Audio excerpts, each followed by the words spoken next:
नमस्कार दोस्तों। श्री कृष्ण कहते हैं कि ये दुनिया कर्म फल से चलती है। सभी को अपने कर्म फल भोगने पड़ते हैं, किंतु मेरी शरण में आए व्यक्ति के विपरीत फलों का वेग धीमा हो जाता है। इसी संदर्भ में कहानी है। एक राजा था जिसने अपने राज्य में क्रूरता से बहुत सी दौलत इकट्ठा करके आबादी से बाहर जंगल में एक सुनसान जगह पर बनाए तहखाने में सारे खजाने को खुफिया तौर पर छिपा दिया था। खजाने की सिर्फ 2 चाबियां थीं। एक चाबी राजा के पास और एक उसके खास मंत्री के पास थी।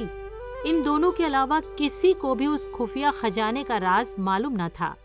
एक रोज किसी को बताए बगैर राजा अकेले अपने खजाने को देखने निकला।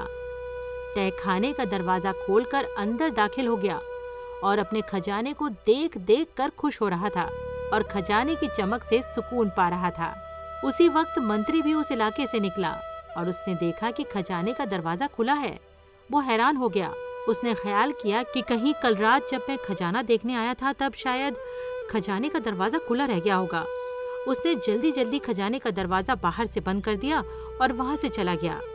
उधर खजाने को निहारने के बाद राजा जब संतुष्ट हुआ और दरवाजे के पास आया तो ये क्या, दरवाजा तो बाहर से बंद हो गया था। उसने जोर जोर से दरवाजा पीटना शुरू किया, पर वहां उनकी आवाज सुनने वाला उस जंगल में कोई न था। राजा चिल्लाता रहा, पर अफसोस कोई न आया। वो थक हार के खजाने को देखता रहा।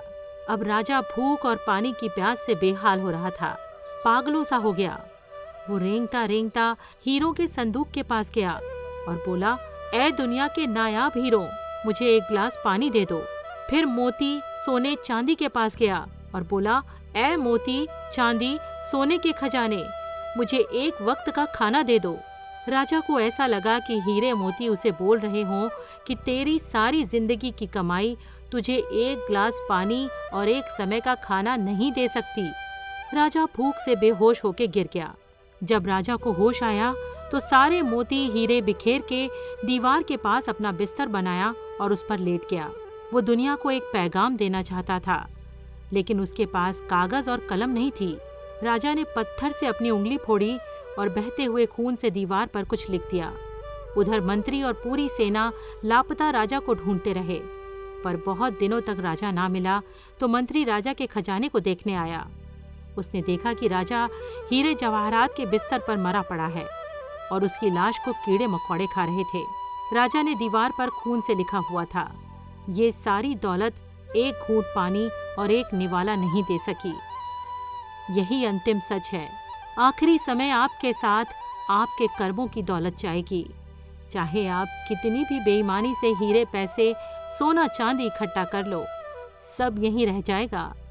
इसीलिए तो दोस्तों, जो जीवन आपको प्रभु ने उपहार स्वरूप दिया है, उसमें अच्छे कर्म, लोगों की भलाई के काम कीजिए। बिना किसी स्वार्थ के अर्जित कीजिए अच्छे कर्मों की अनमोल दौलत, जो आपके सदैव काम आएगी। नमस्कार दोस्तों।